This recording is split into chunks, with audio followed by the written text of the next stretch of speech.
Hello. So let's have a quick moment to think about what we already know about circles. So first of all, what is a circle?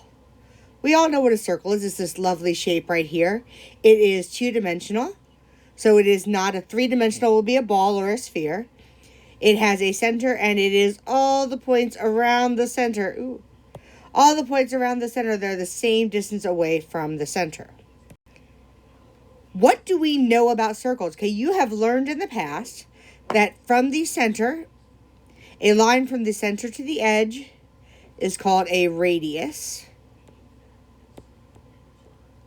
You have also learned that a line from one edge to the other through the center is a diameter.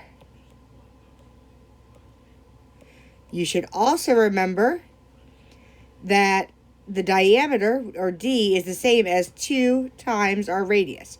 The distance all the way across is the same as the distance from the center to the edge twice.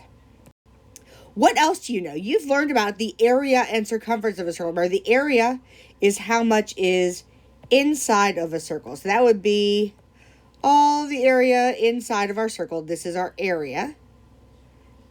And when we're talking, that's our area. When we're talking about circumference, we are talking about the distance around the circle. So if I wanted to put a ribbon around this circle, that would be my circumference.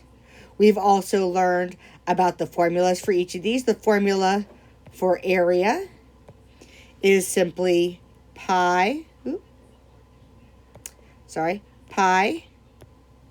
times my radius squared.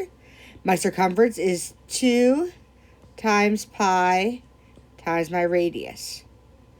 Okay? So these are all the different things that you've learned about circles in the past. We're going to continue on thinking about what we know about circles to build on that for this lesson.